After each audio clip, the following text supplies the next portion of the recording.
Sa bayan ng San Pascual, Batangas, bago pa man tuluyang mabasag ang kanilang pamilya, simple ngulit marangal ang buhay ni Teodoro Valmoria at ng asawa niyang si Maristela Abarca Valmoria.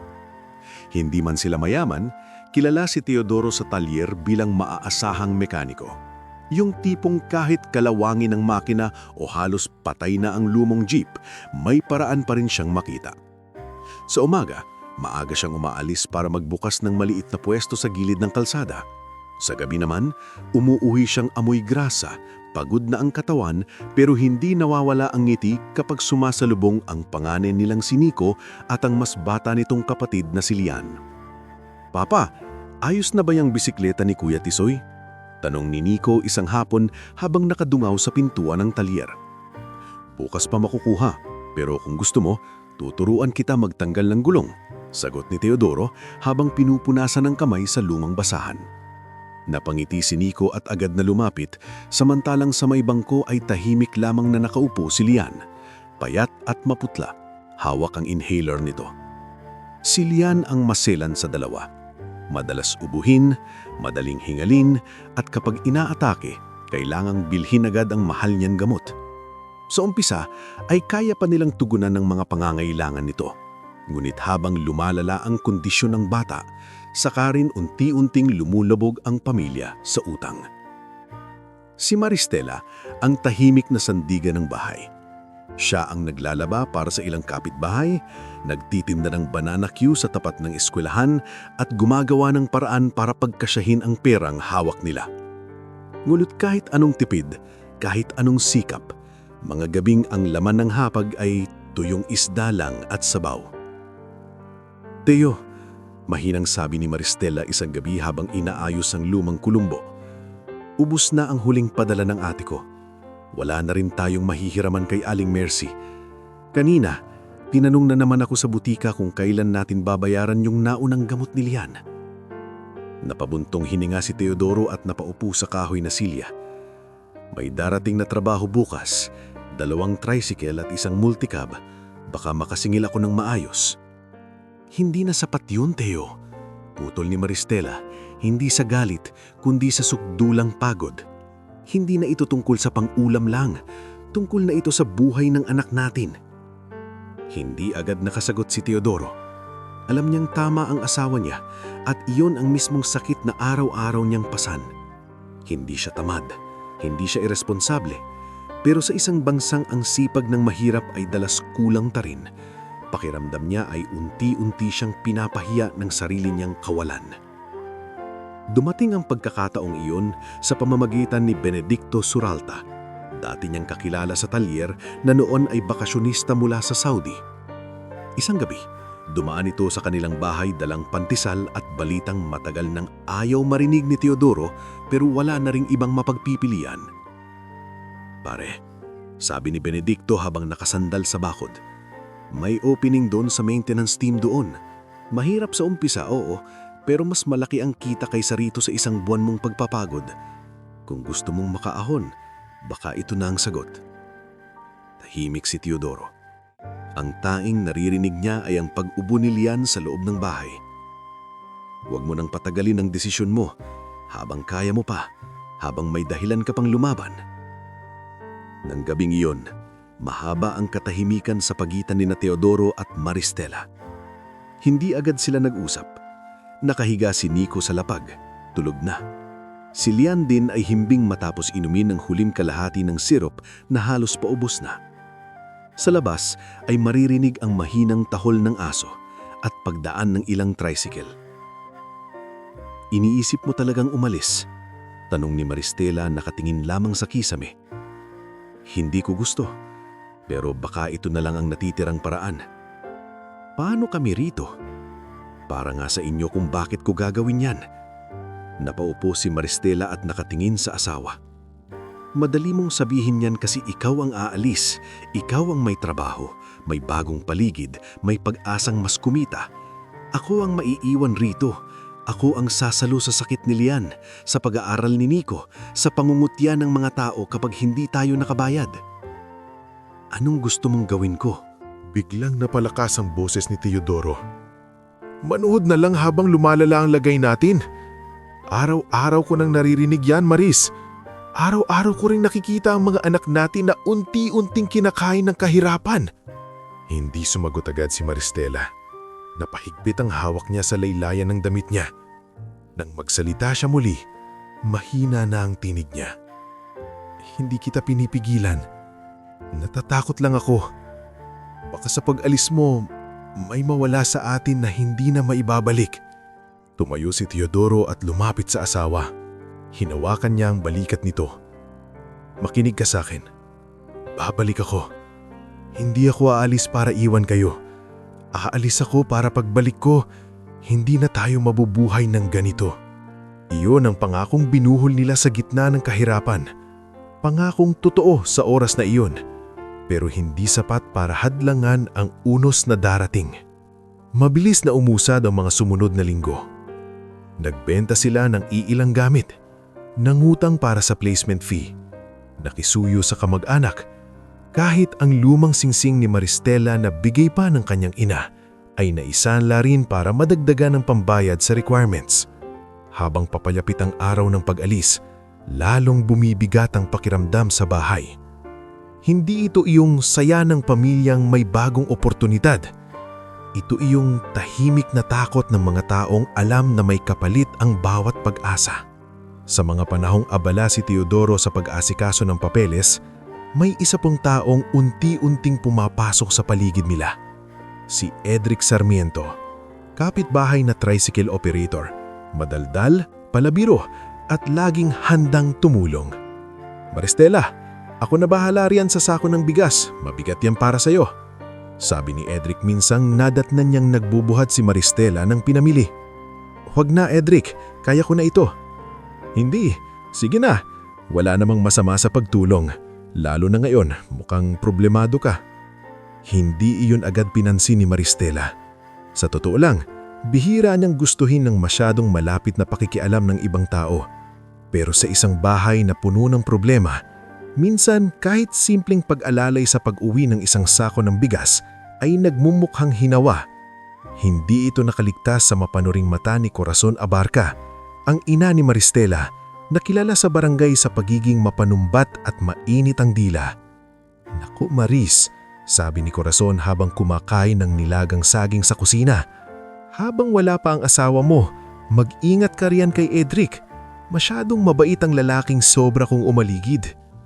Napailing si Maristela. Nanay, tumutulong lang yun. Ganyan nagsisimula ang gulo. Tumulong ngayon, mamaya nakikisawsaw na sa buhay ninyo. Dumating ang araw ng pag-alis ni Teodoro na parang mas mabilis kesa gusto nilang lahat. Sa terminal, tangan niya ang luma ngunit maayos na bag, ilang dokumento at mga pangakong mas mabigat pa sa dala niyang gamit. Nakayakap sa kanya si Nico, umiiyak ng tahimik. Si Lian ay karga ni Maristela, mahina ngunit nakanimi dahil hindi pa nito kayang unawain ang kabuuan ng mangyayari. Papa, kailan ka babalik? Tanong ni Nico, namumula ang mata. Bago mo mamalayan, malaki ka na at may pasalubong na akong bisikleta. Sagot ni Teodoro pilit na nagpapatawa kahit halos mabasag na ang dibdib niya. Lumapit siya kay Lian at hinaplos ang buhok nito. Pagaling ka anak ha. Sumunod ako sa bilin ng doktor. Iinom ka lagi ng gamot. Tapos ay tumingin siya kay Maristela.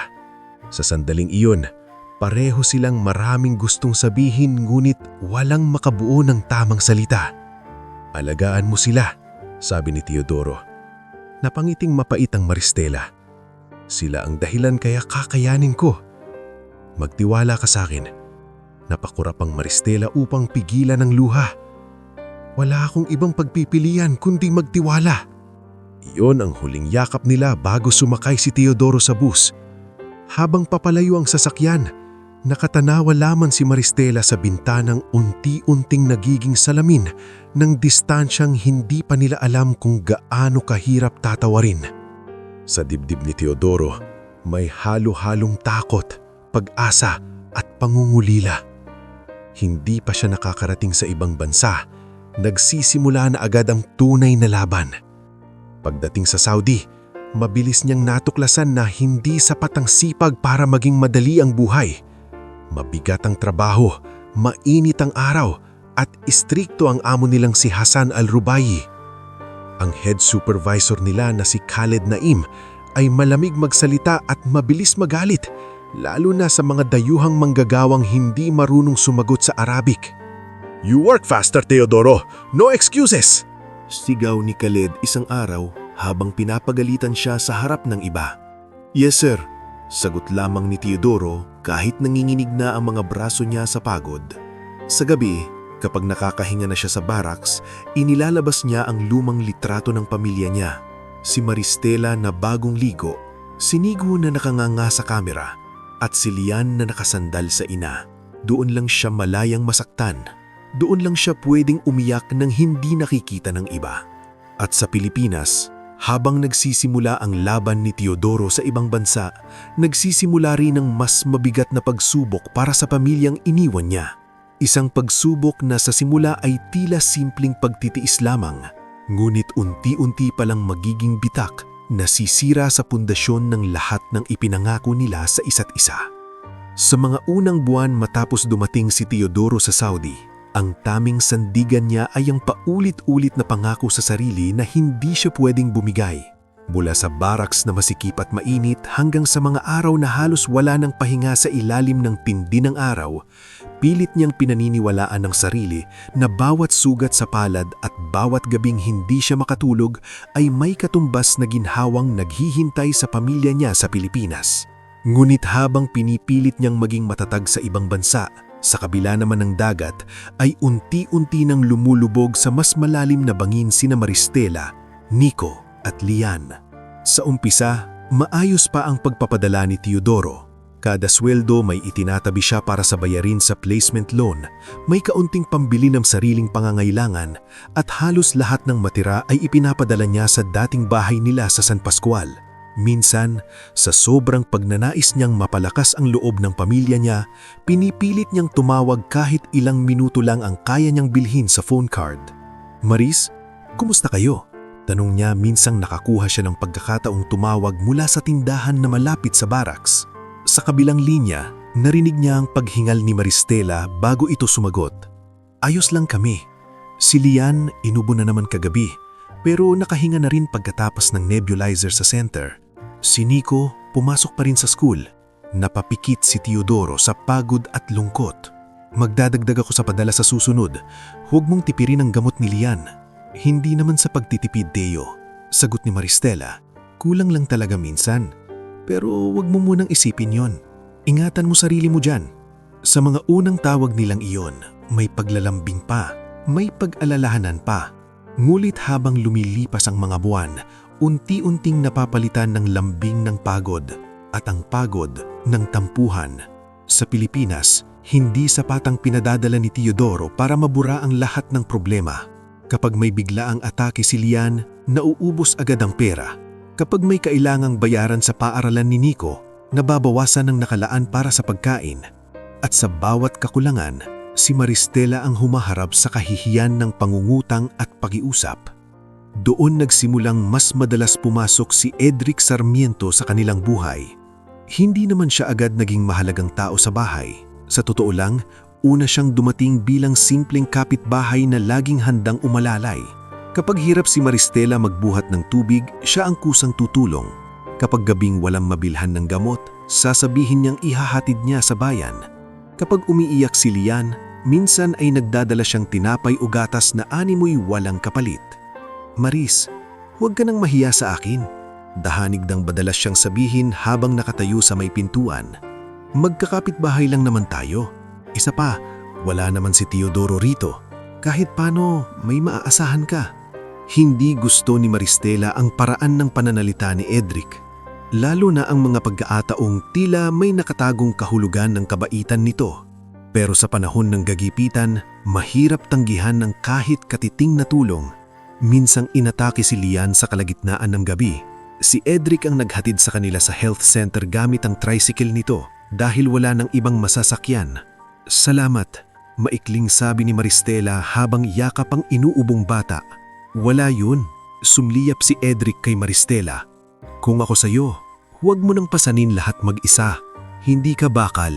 Narinig ni Nico ang usapan habang nakaupo sa likod, tahimik at di komportable. Bata pa siya, ngulit sapat ang talas ng pakiramdam niya para mapansing may kung anong hindi niya gusto sa presensya ni Edric. Samantala, sa Saudi, lalong humihirap ang sitwasyon ni Teodoro sa trabaho. Si Hassan Al-Rubay ay istriktong amo na walang pakialam kung may lagnatang tauhan o sugatan ng kamay.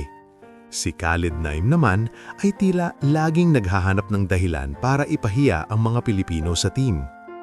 One afternoon, habang kinukumpuni nila ang sirang generator sa isang lumang gusali, nadulas ang isang bagong kasamahan nilang si Farid. Agad tumakbo si Teodoro para alalayan ito, ngunit sa halip na magpasalamat, si Khalid pang sumigaw. "Teodoro, finish the work first. You are not here to play hero." Hindi na nakatiis si Teodoro. Sa unang pagkakataon, napatingin siya ng diretso sa supervisor. He could have been badly hurt. Saglit na natahimik ang paligid. Pagkatapos ay lumapit si Khalid at mariing itinulak sa balikat si Teodoro. "You do what I say." Mula roon, mas lalong pinahirapan si Teodoro. Pinakamaruruming gawain ang ibinibigay sa kanya. Mas mabibigat na oras, mas kaunting pahinga. Ngunit sa gitna ng lahat, may isang bagay siyang natutunan. Kung gusto niyang magkaroon ng tunay na pag-angat, hindi sapat ang manatili siyang ordinaryong trabahador. Kailangan niyang matuto, makisama sa tamang tao, at unti-unting maghanap ng puwang na magagamit ang talino at diskarte niya. Dito muling naging mahalaga si Benedicto Suralta, na dati niyang kakilala mula Batangas at noon ay mas matagal na sa Middle East. Hindi na ito simpleng technician, natutong kumuha ng maliliit na sideline contracts sa maintenance at welding sa mga gusali at bodega. "Pare," sabi ni Benedicto, minsang sabay silang kumakain ng kanin at dilatang ulam sa barracks. "Kung habang buhay kang susunod lang sa utos ni Khalid, wala kang maiipon kundi galit. Pero kung aaralin mo paano kumita sa labas ng basic mong trabaho, doon ka unti-unting aangat." "Paano?" tanong ni Teodoro. "Magaling ka. Marami kang alam sa makina, electrical, pati improvisation. Kailangan mo lang matutong humawak ng tao at makipag-usap sa kliyente. Ako may ilang racket sa weekends. Samahan mo ako." Sa mga sumunod na buwan, nagsimula si Teodoro kay Benedicto sa mga maliliit na sideline. Repair ng lumang air conditioning sa isang grocery stockroom, pagkukumpuni ng industrial fan sa warehouse, welding support sa isang lumang compound. Hindi agad malaki ang kita, pero doon unti-unting nakita ni Teodoro na may ibang landas bukod sa pagiging sunod-sunuran sa kumpanyang pinapasukan niya. Habang dahan-dahang umuunlad ang kakayahan ni Teodoro, sa Pilipinas naman mas mabilis ang paglala ng sitwasyon ni Maristela. Nagsimula sa maliliit na utang sa tindahan Isabel de Maunahan, bigas, sardinas, gatas, gamot. Mabait sa umpisa si Isabel, ngulit tulad ng maraming negosyanteng kapos din, dumating ang panahong hindi na siya makapagbigay ng walang pangako ng bayad. "Maristela," sabi ni Isabel isang hapon habang nagtatala sa lumang kwaderno, "hindi kita minamadali pero lampas 2 buwan na ang listahan mo. Kung hindi ka makapagbayad, mahihirapan na rin akong magpasunod sa ibang nangungutang." "Naiintindihan ko, Aling Isabel. Sa susunod na padala ng asawa ko, babawasan ko agad."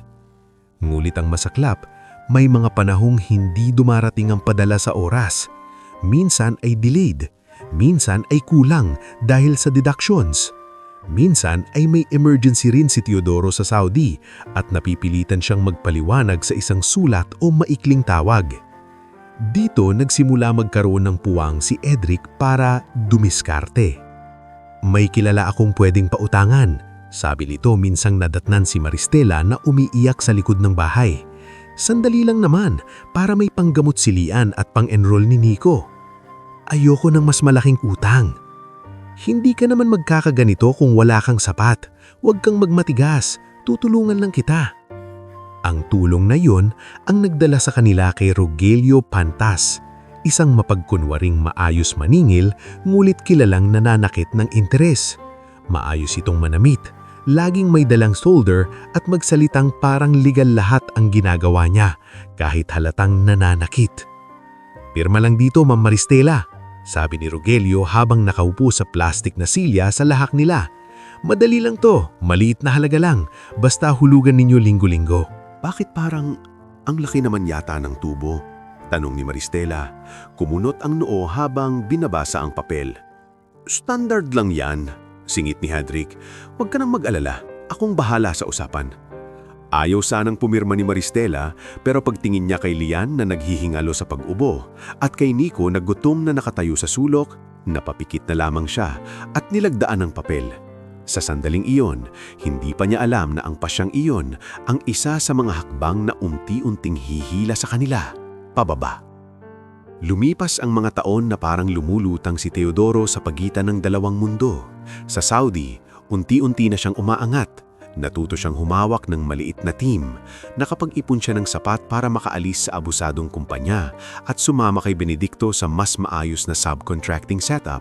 Sa tulong ng tiyaga at husay, nagsimula silang makakuha ng mas malalaking proyekto. May mga pagkakataong si Teodoro na mismo ang kinakausap ng kliyente dahil napansin ng mga ito ang kalidad ng trabaho niya. "Teodoro," sabi minsan ng isang kliyenteng Lebanese habang tinitingnan ang inayos nilang electrical room, "you are reliable. I like workers who solve problems, not create them." Ang mga salitang iyon ay simple lamang, pero para kay Teodoro, iyon ang unang senyales na maaring may mas malaki pang mangyari sa buhay niya. Hindi na siya iong mekanikong laging kapos mula Batangas. May natututunang siyang diskarte sa negosyo, sa pakikitungo, sa paghawak ng tao. At habang lumalaki ang kita niya, lalo ring lumalaki ang pag-asa niyang balang araw ay mababawi niya ang lahat para sa pamilya niya. Kaya nang nagkaroon siya ng mas malaking ipon, sinubukan niyang magpadala ng mas malaking halaga sa dating address nila. Gulit ang ilang remittances ay ibinalik. Ang ilan naman ay may mensaheng wala na raw nakatira roon. Nagulat siya, nag-alala. Pilit siyang tumawag pero madalas ay hindi sumasagot. May mga numerong hindi na matawagan, may mga liham siyang ipinadala na walang tugon. Baka lumipat lang sila, sabi ni Benedicto nang makita ang lungkot sa mukha niya. "O baka ayaw na akong kausapin," mapait na tugon ni Teodoro. Samantala, ang katotohanan sa Pilipinas ay higit na mas mabigat kaysa iniisip niya. Si Maristela ay tuluyan ng nagtiwala sa maling tao. Si Edric, na unang nagpakilalang taga-alalay, ay unti-unting naging pasimuno ng mas maraming problema. Kapag may dumarating na pera, siya ang nag-aalok ng mas magandang paraan para palaguin ito. Pero ang totoo'y hinuhutot niya ang kaunting natitira sa pamilya. Kapag naniningil si Rogelio, si Edric ang tagapamagitan. Ngunit sa likod nito, lalo lamang lumalaki ang utang dahil sa mga peking dagdag at sariling pakinabang. At higit sa lahat, sa loob ng bahay, ang katawan ni Lian ay patuloy na humihina, habang si Nico, na dating masayahing batang mahilig sumilip sa talyer ng ama, ay unti-unting natututong tumahimik, magkimkim at masaksihan ng bahan-dahang pagbagsak ng kanilang pamilya nang wala pa siyang sapat na gulang para intindihin kung bakit tila laging kulang ang pagmamahal ng buhay sa kanila. Sa mga huling taon ng pananatili ni Teodoro sa Middle East, wala na siyang ibang pinanghahawakan kundi ang paniniwalang balang araw ay maaayos din ang lahat. Kahit pa may mga liham na hindi inaibabalik, may remittances na hindi na natatanggap, at may mga tawag na hindi na sinasagot. Pilit niyang ikinukumbinsi ang sarili na baka lumipat lang ng tirahan sina Maristela, baka abala lang, baka nasira lang ang lumang numero, baka galit lang sa kanya si Maristela, pero buhay naman at ligtas ang mga ito. Sa loob ng maraming taon, iyon ang kasinungalingang kailangan niyang paniwalaan upang magpatuloy. Hindi na siya ang parehong Teodoro na unang dumating sa Saudi na pagod, takot, at sunod-sunurin sa utos ng iba. Sa sipag at tiyaga, unti-unti siyang naging mahalagang bahagi ng maliit na subcontracting team nila ni Benedicto Soralta. Natuto siyang humawak ng tao, tumingin ng kontrata, tumaya sa tamang oportunidad. nang nagkaroon ng pagkakataong pumasok bilang silent investor sa isang lumalaking logistics support business na nagsusupply ng industrial parts sa mga construction sites sa Dubai at Sharjah, sumigal siya. Doon nagsimulang dumoble, pagkatapos ay tuluyan ng lumaki ang perang matagal niyang hinintay. Hindi siya naging maingay sa pag-asenso, hindi siya naging hambog. Sa katunayan, mas tahimik pa nga siya habang lumalaki ang negosyo. Habang ang ibang kasamahan ay nagpasikat sa social media o nagpadala ng litrato ng bagong sasakyan sa Pilipinas, si Teodoro ay mas piniling mag-ipon, magtabi at magplano. May isang bagay lang siyang gustong gawin sa tamang panahon, umuwi. Hindi para magyabang, hindi para ipamukha sa sino man ng kanyang tagumpay. Uuwi siya para hanapin ng pamilyang iniwan niya, humingi ng patawad at kung papapayagan ng tadhanan ay bumawi sa mga taong nasaktan niya sa kanyang pag-alis. Isang gabi habang magkasama sila ni Benedicto sa maliit na opisina nila sa labas ng warehouse, tahimik na nakatingin si Teodoro sa lumang larawan na matagal niyang hindi pinapalitan. Kupas na ang gilid, halos punit na ang isang sulok, ngulit malinaw pa rin doon ang mukha ni Maristela, bata pa. Payat ngulit may kislap sa mata. Katabi nito si Nico na maliit pa noon at si Lian na nakasandal sa ina. Uuwi ka na talaga? Tanong ni Benedicto habang nagsasara ng laptop. Oo, sagot ni Teodoro. Matagal ko nang ipinagpapaliban. Kung maghihintay pa ako ng perpektong panahon, baka wala na akong maabutan. Handa ka ba sa kung anong makikita mo? Hindi agad nakasagot si Teodoro. Matagal bago siya huminga ng malalim. Hindi ko alam, pero mas handa akong masaktan kaysa mabuhay habang wala akong ginagawa. Napangiti si Benedicto, bagamat may lungkot sa mga mata. Kung ano man ang mangyari, huwag mong kalimutan kung bakit ka umalis. Hindi ka perpekto pare, pero lumaban ka. Pagkaraan ng ilang linggo, inayos ni Teodoro ang kanyang pagbabalik. Hindi na siya sumakay bilang isang kapos na manggagawa. Uuwi siyang may maayos na ipon, ilang investment papers at sapat na kayamanan upang magsimula ng panibagong buhay sa Pilipinas kung gugustuhin niya. Ngunit sa kabila ng lahat, nang bumaba siya sa airport sa Maynila, ang pakiramdam niya ay parang siya pa rin iyong lalaking may lumang bag at mabigat na dibdib na unang umalis sa Batangas maraming taon na ang nakalipas. Kasama niya ang pribadong assistant niyang si Isabel Torrenueva. Maayos, matalino, at alam ang hangganan ng pagiging profesional. May kasama rin silang driver na si Mauro Tinio, tahimik ngunit mapagmasid. Dating driver ng isa sa naging local partners ni Teodoro at ngayon ay lubos ang tiwala sa kanya. Sir, diretso po ba tayo sa hotel? Tanong ni Mauro habang inilalagay ang mga gamit sa sasakyan. Hindi, sa Batangas muna tayo. Napatingin si Isabel sa kanya. Sigurado po ba kayo? Pagod kayo sa biyahe. Pwede nating ipagpapaliban bukas. Hindi na. Masyado na akong maraming taon na nagpaliban. Habang bumibiyahe sila papunta sa Batangas, hindi mapakali si Teodoro. Bawat pamilyar na daan ay may kasamang alaala. Mga karinderyang pinagtambayan nila noon, mga kanto kung saan siya minsang tumulong sa nasiraang motor, at ang lumang palengke kung saan bumibili si Maristela ng gulay na kayang pagkasyahin sa ₱100. Ngunit sa pagdaan ng mga taon, marami na ring nagbago. May mga bagong establishmento, may mga lumang bahay na na-demolish, ang iba wala na ring bakas. Pagdating nila sa dating baryo nila sa San Pascual, mabilis na naramdaman ni Teodoro ang estrangherong pakiramdam ng pagbabalik sa lugar na dati niyang tahanan. Ang bahay na minsan nilang inuupahan ay wala na ang lumang bubong na yero. Inayos na ng bagong umuupa. Ang bakod na kawayan ay pinalitan na ng semento. Ang talyer na pinagtatrabahuhan niya noon ay lumipat na at ang dating pwesto niya sa gilid ng kalsada ay tinayuan na ng maliit na vulcanizing shop ng ibang tao. Lumapit siya sa isang tindahang kilala niya noon, umaasang may makakaalala pa. Ngunit ang nasa pwesto na roon ay anak na pala ng dating may-ari. Pasensya na po sir, naghahanap po ako ng pamilyang nakatira dito dati, sina Maristela Valmoria. May anak na sina Nico at Lian. Napailing ang babae. Matagal na po yatang wala rito yun sir. Bata pa ako noon, pero may matatandang kapitbahay na baka may alam. Doon niya unang natuntun si Aling Verna Patalinghog, Isang matandang dating kapitbahay na noong una ay hindi siya agad nakalila.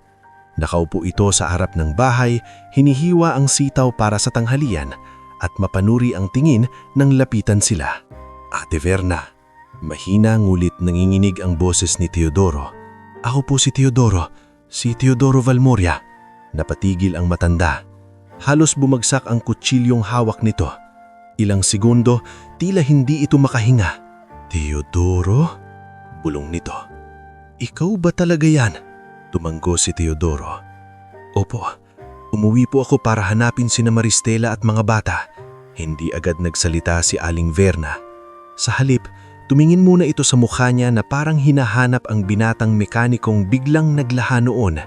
Nang makumpirma siguro sa mga mata niya ang katotohanan, saka ito dahan-dahan nagbuntong hininga. Iyong buntong hininga na may halong awa at bigat.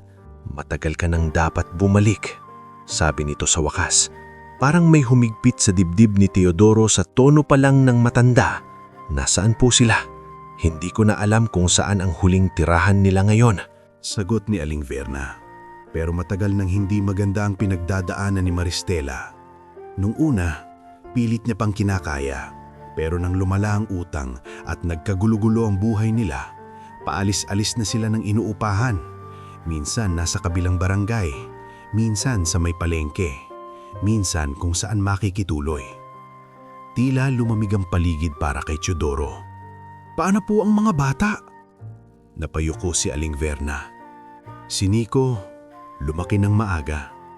Bata pa lang, parang pasan na niya ang buong mundo. Kung saan sa ang raket pumasok para makatulong.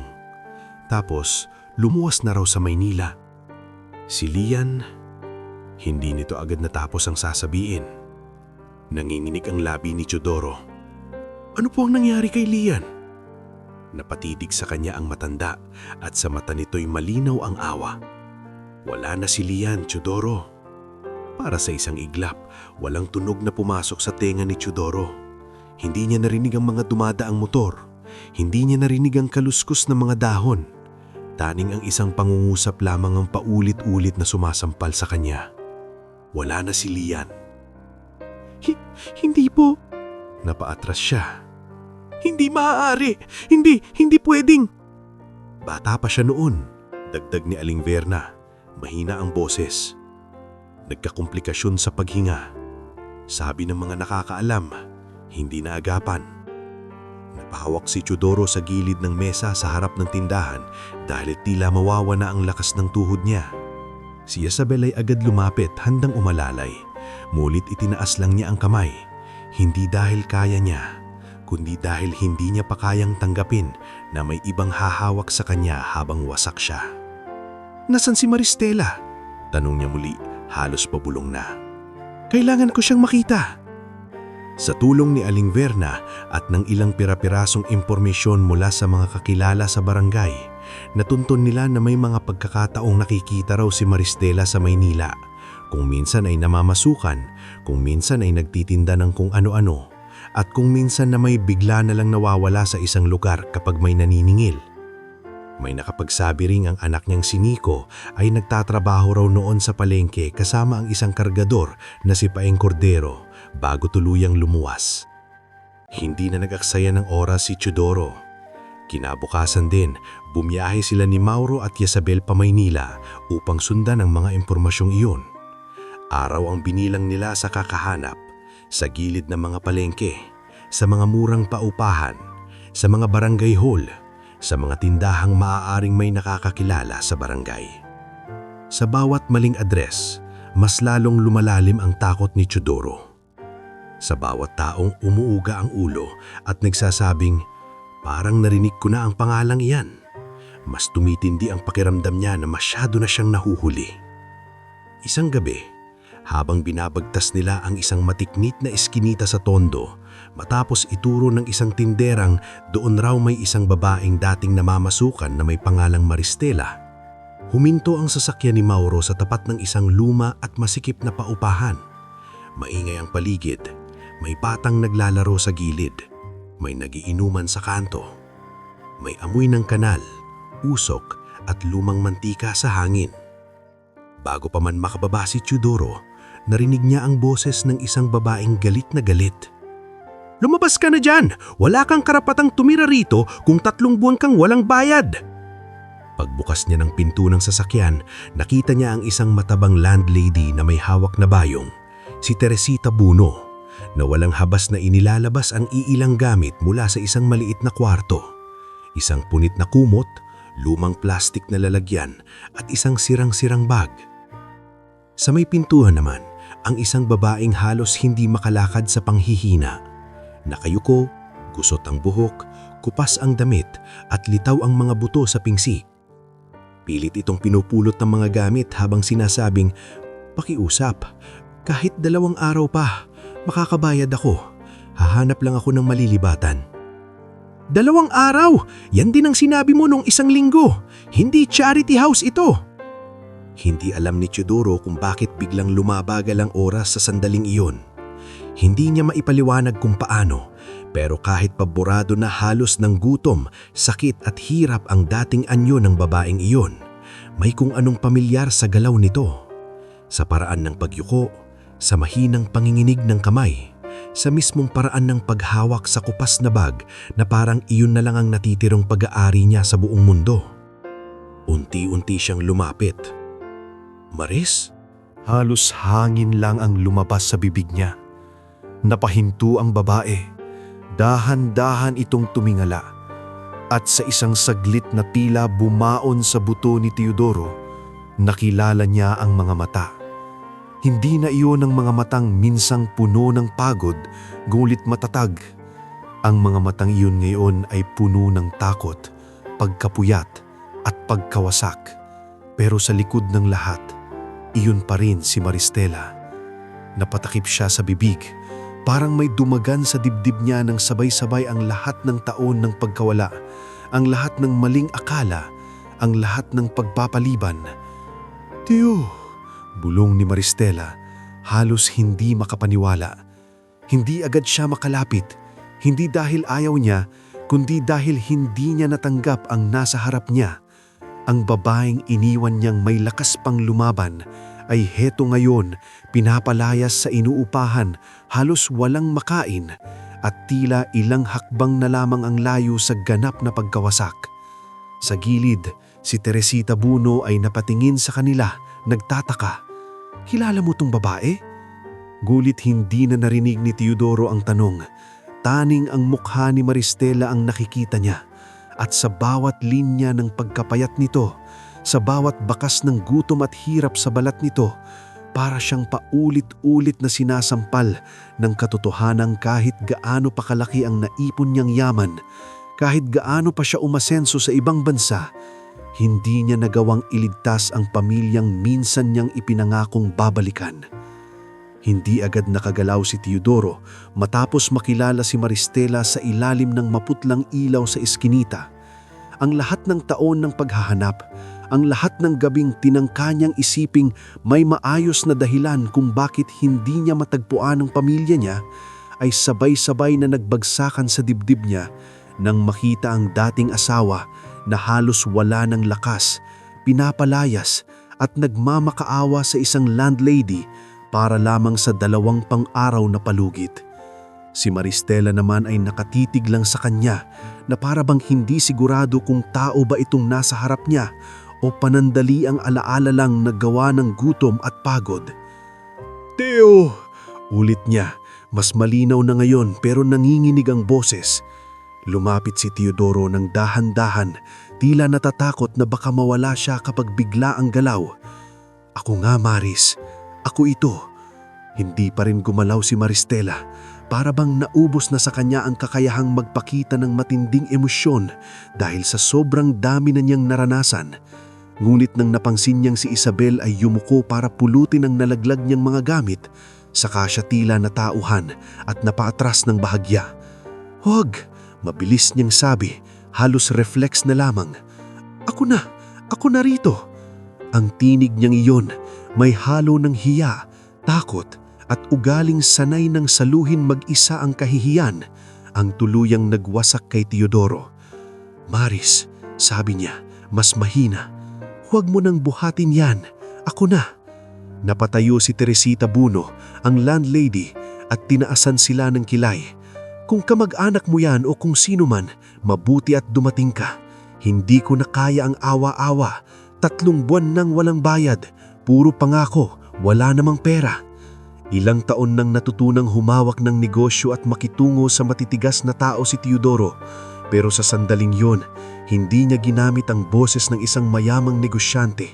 Ginamit niya ang boses ng isang lalaking alam na may kasalanan din siya. Magkano ang atraso niya? Diretso niyang tanong. Nagulat si Teresita sa paraan ng paninilapit niya at bahagyang lumambot ang tono. 18,000 kasama kuryente at tubig. At kung tutuusin, lugi pa ako kasi ilang buwan ko ring pinagbigyan. Tumanggo si Teodoro kay Mauro na agad na umawa at inilabas ang pitaka. Hindi lamang niya pinabayaran ng utang, dinagdagan niya pa para sa ilang buwang abala at para wala nang isumbat ang landlady. Heto po, sabi ni Teodoro, bayad ang lahat pero hindi na siya mananatili rito. Hindi na tumutol si Teresita. Nang makita ang perang inilapag, biglang nagbago ang timpla ng mukha nito. Sana pala kanina pa kayo dumating, ani niya, pilit na tumatawa. Hindi ko naman alam na may sasalo sa kanya. Hindi pinangsin ni Teodoro ang huling sabi nito. Mas mahalaga sa kanya si Maristela, na hanggang ngayon ay nakatayo pa rin na parang hindi alam kung lalakad ba, iiyak o tatakbo palayo. Sumama ka sa amin, Sabi ni Teodoro. Agad na pailing si Maristela. Hindi pwede. Bakit hindi? Dahil hindi ganun kasimple to. Natawa siya ng mapait. At sa tawang iyon ay rinig na rinig ang napakaraming gabing walang tulog. Hindi dahil dumating ka na, mawawala lahat ng nangyari. Hindi ko sinasabing mawawala, sagot ni Teodoro. Pero hindi kita kayang iwan dito.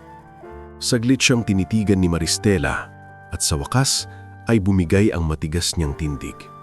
Hindi siya umiyak ng malakas, walang hagulgol. Taming ang dahan-dahang pagguho ng balikat niya ang palatandaan na ubos na talaga siya. Sa gabing iyon, dinala ni Teodoro si Maristela sa isang maayos na pribadong klinik sa Maynila na pag-aari ng dati niyang kakilala sa pamamagitan ng business network, si Dr. Salve Monteras.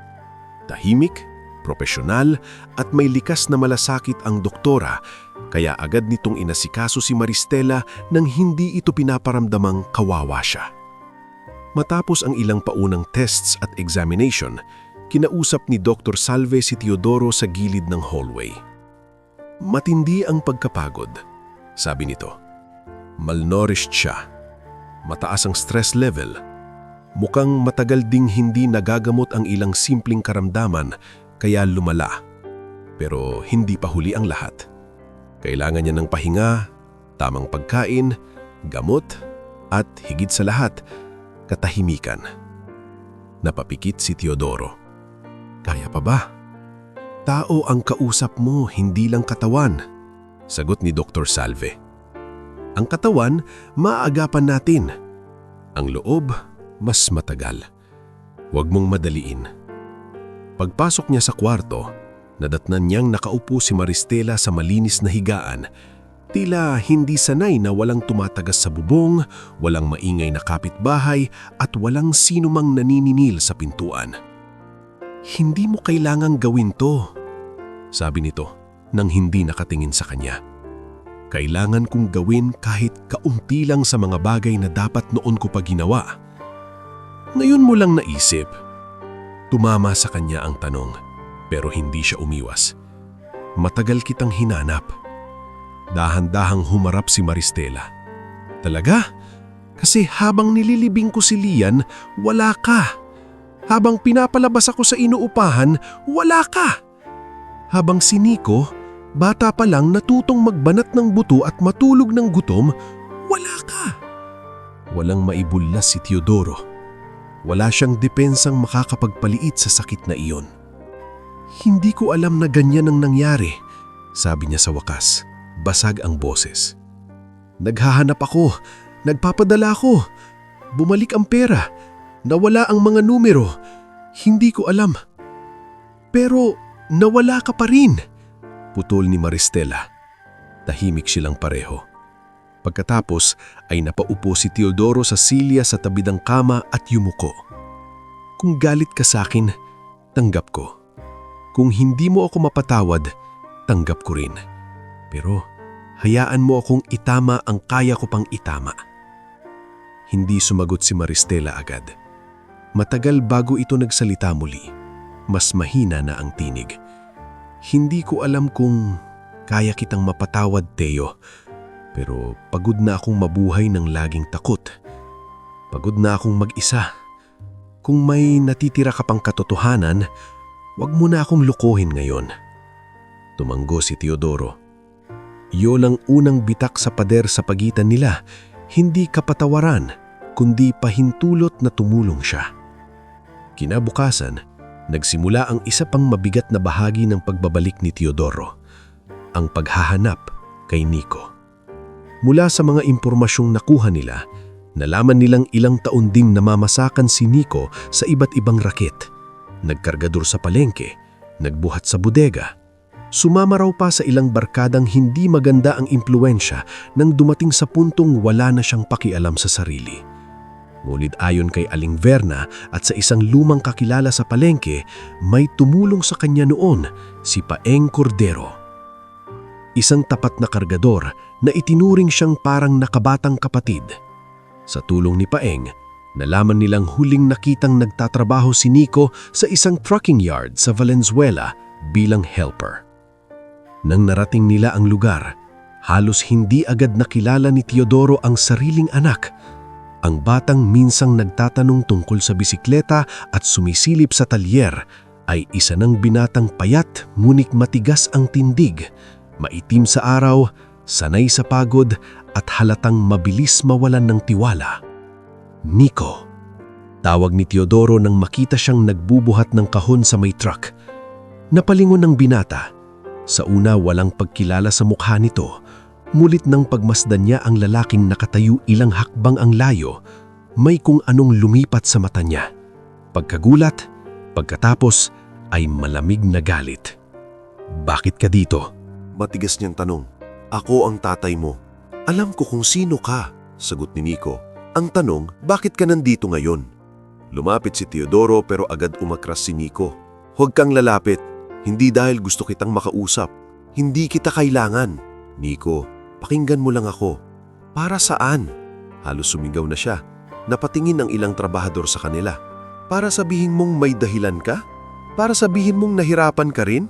Alam mo ba kung ilang beses naming inisip na baka patay ka na?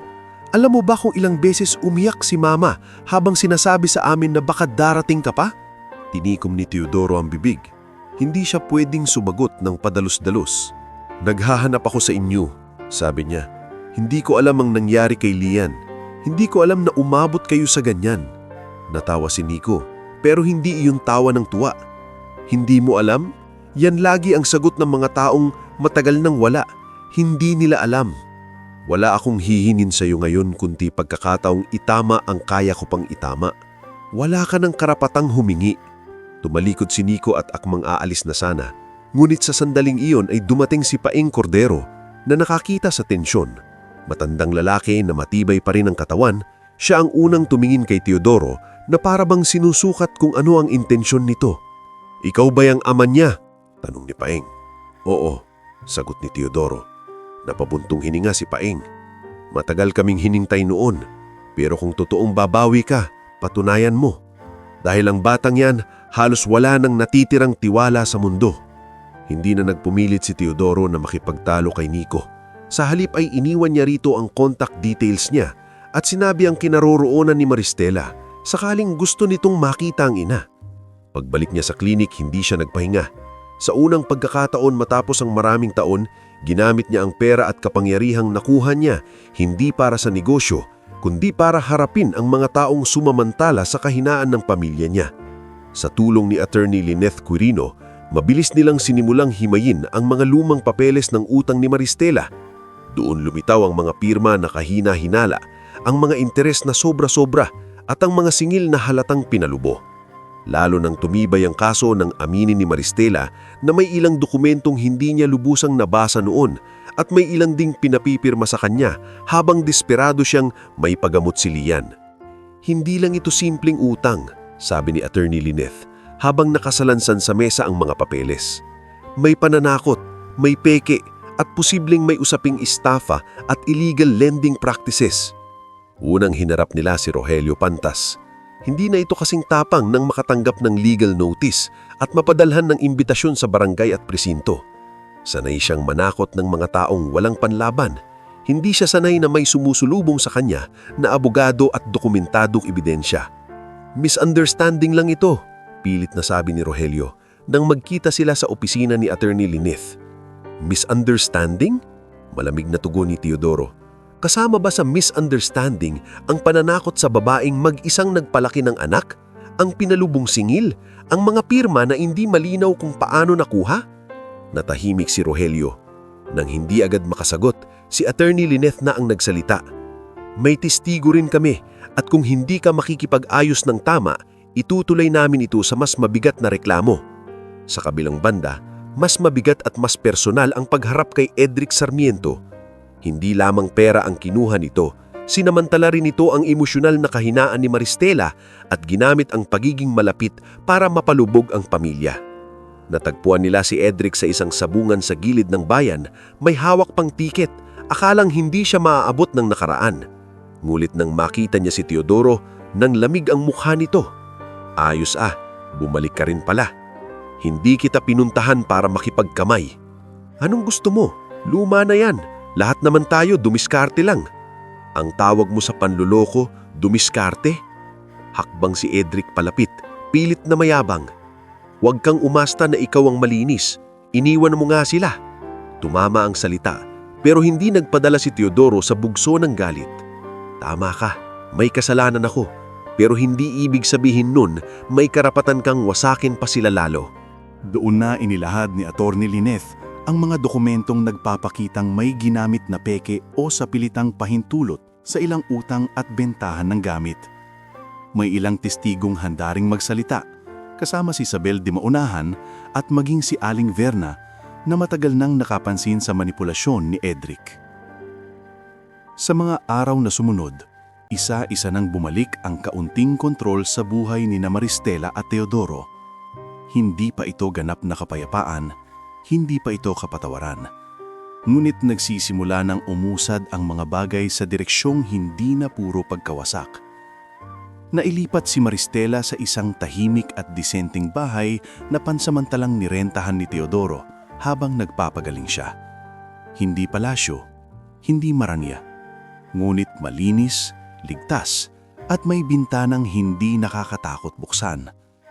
May pagkain sa mesa, may gamot na hindi kailagang utangin, may katahimikang matagal niyang hindi naranasan. At sa unang pagkakataon matapos ang maraming taon, naramdaman ni Teodoro na ang pagbabalik niya ay hindi na lamang tungkol sa pagkabigla sa sinapit ng pamilya niya. Ito na ang simula ng mahirap ngunit totoong pagtubos, kung saan bawat hakbang pasulong ay kailangang bayaran hindi lang ng pera, kundi ng buong loob na pag-amin sa sakit na iniwan niya at ng matibay na paninindigang hindi na siya muling mawawala kapag pinakamadilim na ang laban. Hindi dumating ang paghilom ni Teodoro, Maristela at Nico bilang isang biglaang himala.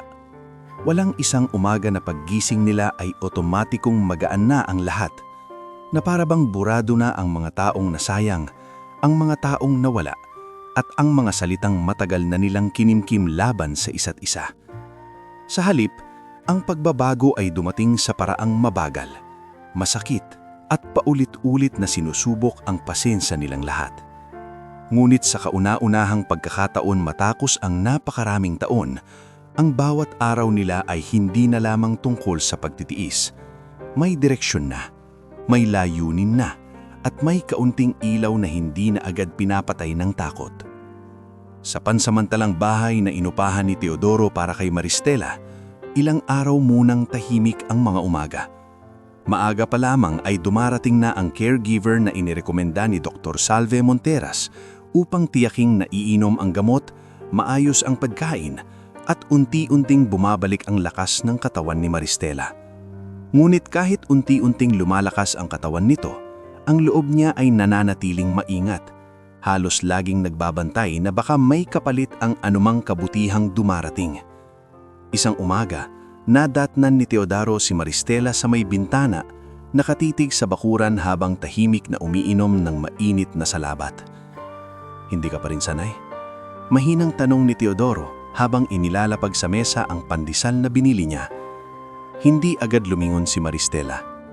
Sa alin? Sa katahimikan. Napangiti siya ng kaunti, ngunit malungkot ang mga mata. Nung una akala ko gusto ko lang ng tahimik, pero nung dumating na, natakot ako.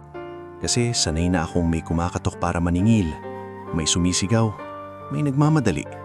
Kapag tahimik, pakiramdam ko may masamang mangyayari.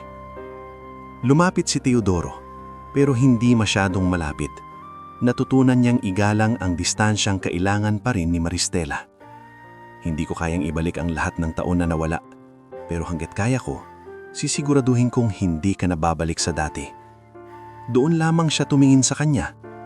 Hindi ko hinihingi na ibalik mo ang nakaraan. Wala nang makakagawa nun, Teo. Ang hinihingi ko lang, huwag mo nang sirain ang katahimikan na ito sa panibagong pagkawala. Tumanggo si Teodoro. Hindi yon pangakong basta-basta. Yun ang uri ng pangakong kailangang patunayan araw-araw. Samantala, mas mabagal ang paglapit ni Nico. Matapos ang unang matinding engkwentro nila sa tracking yard sa Valencia, hindi siya agad nagpakita. Ilang araw, walang balita. Sa ikatlong araw, tumawag siya, ngunit kay Mauro, hindi sa ama niya. "Pwede ko bang makita si Mama?" Tanong niya, alanganin ang boses. "Pwede," sagot ni Mauro. "Sasabihin ko kay Sir." Pagdating ni Nico sa bahay, halatang alanganin pa rin siya. Nakasuot siya ng simpleng t-shirt at kupas na pantalon. May bahid pa ng trabaho sa kamay at sa mata niya ay kitang-kita ang laban between ng pagnanasang makita ang ina at galit na ayaw pa ring lubusang bumitaw. Nang buksan ni Maristela ang pinto at makita ang kanyang anak, doon lamang tuluyang napawi ang natitirang paninigas sa loob ng bahay. Wala nang paliwanag, wala nang mahahabang salita. Magkahawak lang silang mag-ina, parehong umiiyak sa katahimikang hindi na kailangang lagyan ng maraming paliwanag. "Mama." Basag ang boses ni Nico. "Anak," sagot ni Maristela. Mahigpit ang yakap na parang binabawi ang mga panahong hindi niya ito natabihan ng maayos dahil sa laban sa buhay. Nakatayo lamang sa di kalayuan si Teodoro, hindi sumisingit sa sandaling iyon. Alam niyang hindi siya ang sentro ng muling pagkakitang iyon. Karapatan yun ng mag-ina. Ngulit nang humiwalay na si Nico at mapansin ng ama, muling bumalik ang bigat sa mukhang ito. Hindi ibig sabihin ito, ayos na tayo. Malamig niyang sabi. "Alam ko," sagot ni Teodoro. "Hindi rin ibig sabihin na dahil may pera ka na, mabibili mo na agad ang tiwala ko. Hindi ko bibilhin. Hihintayin ko kung meron mang maibibigay." Tahimik si Nico, tila hindi niya inaasahan na hindi makikipagtalo ang ama. Sa wakas, umupo siya sa sala at sa unang pagkakataon mula nang magpakita muli si Teodoro, nagtagal siya sa iisang lugar kasama ang ama't ina nang hindi tumalikod. Sa mga sumunod na linggo, dahan-dahang nagkaroon ng bagong ritmo ang kanilang buhay. Hindi pa rin sila isang masayang pamilya sa tradisyonal na anyo. May mga hapagkainan na tahimik, may mga usapang biglang napuputol kapag nababanggit si Lian.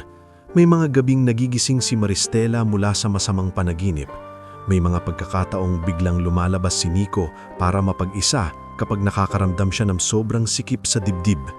Ngulit sa gitna ng lahat, wala nang tumatakbong palayo, wala nang biglang nawawala. Upang hindi masayang ang pagkakataong ibinibigay sa kanila ng buhay, nagsimulang mag-isip si Teodoro ng mas konkretong paraan para hindi lamang pansamantalang maiahon ng dalawa, kung hindi matulungan silang makatayo muli sa sarili nilang paa.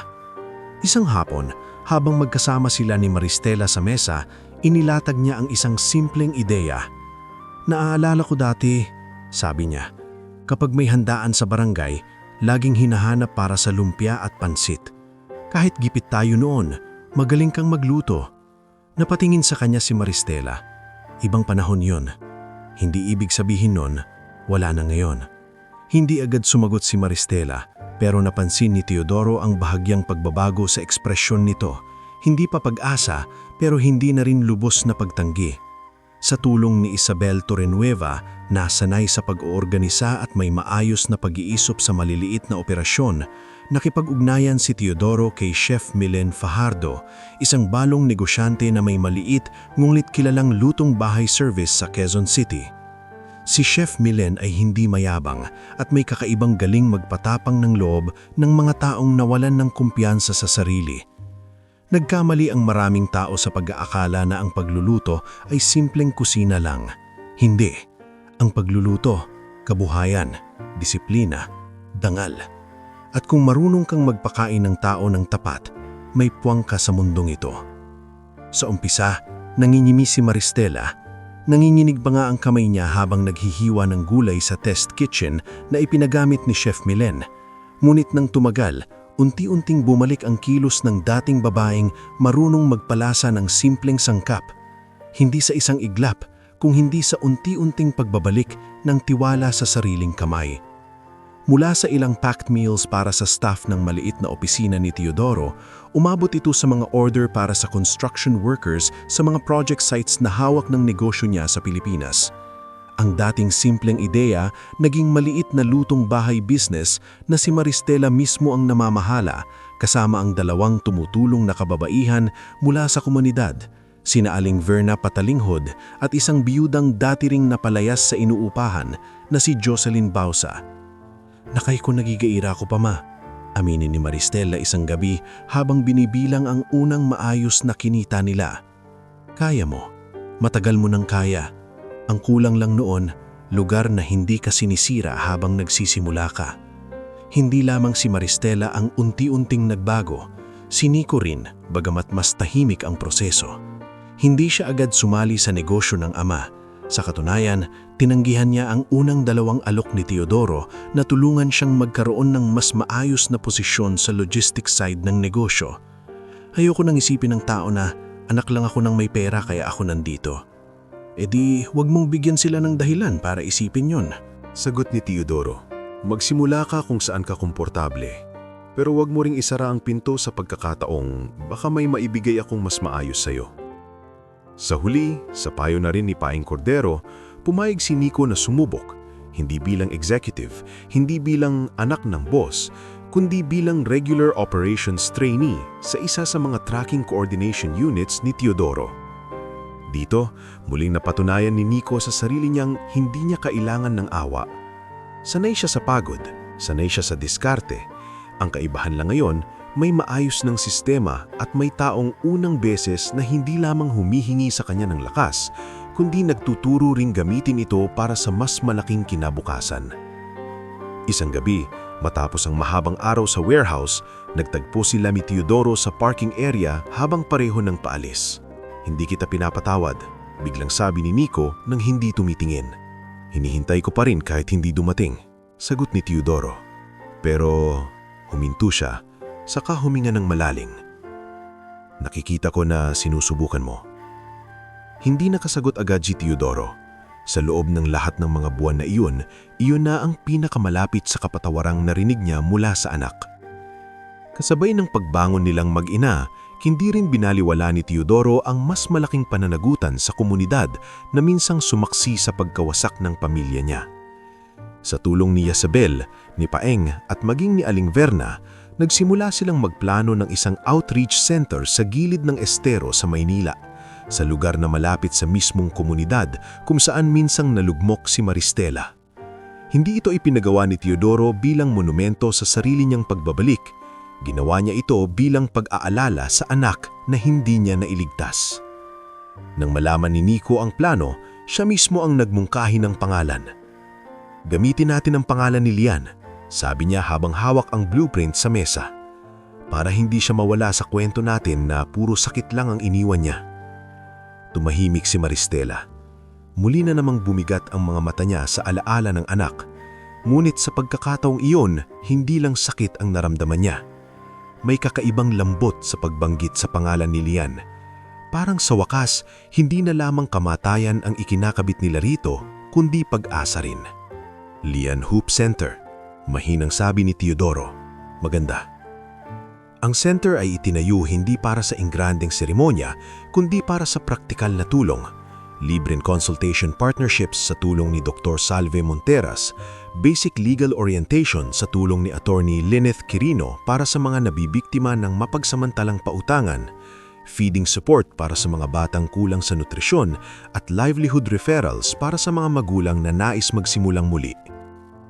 Si Isabel ang tumulong sa sistema at dokumentasyon, si Paeng ang naging community coordinator sa logistics, si Aling Berna ang nagsilbing tagapag-ugnay sa mga residente, at si Maristela mismo, sa kabila ng mga pinagdaanan, ay pumayag na manguna sa community kitchen tuwing may feeding day. Sa araw ng simpleng pagbubukas ng Lian Hope Center, walang engranding entinada, walang mahabang programa, isang maliit na tolda, ilang plastik na silya at isang bagong pintura na karatalong malinis ang pagkakasulat. Nakatayo sa harap nito sina Teodoro, Maristela at Nico, hindi bilang perpektong pamilyang walang lamat, kundi bilang tatlong taong dumaan sa pinakamatinding pagbagsak at piniling huwag hayaang doon magtapos ang lahat. Kung nandito si Lian, bulong ni Maristela, hindi natuloy ang sasabihin. Hinawakan ni Nico ang kamay ng ina. Nandito siya, ma. Hindi lang sa paraang gusto natin.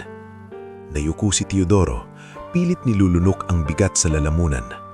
Sa lahat ng kayamanang dumating sa buhay niya, wala ni isa ang kayang tumbasan ang pagkawala ng anak. Ngulit sa unang pagkakataon, hindi na lamang siyang nakatayo bilang lalaking puno ng pagsisisi. Nakatayo siya bilang taong sa wakas na natutong ang tunay na pagbabawi ay hindi nasusukat sa perang kayang ibigay, kundi sa buhay na tinutulungan mong buuing muli araw-araw kahit huli ka nang dumating. Hindi man muling naging mag-asawa sina Teodoro at Maristela sa romantikong kahulugan, nabuo sa pagitan nila ang isang mas tahimik ngulit mas matibay na ugnayan, isang respeto na isinilang sa pag-aamin ng pagkakulang at sa pagpiling huwag nang dagdagan ang sakit ng isa't isa. Si Nico, gamit hindi agad naging malambing, ay unti-unti nang natutong tumingin sa ama, hindi na lamang bilang lalaking nawala, kundi bilang lalaking bumalik at nanatili. At si Maristela, na minsang pinagdudahan kung kaya pa bang bumangon, ay muling natutong tumayo sa sariling pangalan, hindi bilang kawawang iniwan, kundi bilang babaeng nabasag man ng buhay ay marunong pa ring bumuo ng pag-asa para sa iba. Sa pagtatapos ng kanilang mahabang paglalakbay, hindi na kahirapan, galit o pagkawala ang huling salita na iniwan nila sa isa't isa. Ang iniwan nila ay isang bagay na mas tahimik, ngunit mas matibay. Ang katotoanang kahit ang mga pamilyang halos tuluyang nawasak ay maaari pa ring magkaroon ng matinong wakas kung may tapang na humarap sa sugat, may pagpapakumbabang umamin sa mali at may tibay na loob na piliing magtayo muli kahit sa lugar na minsang naging guho.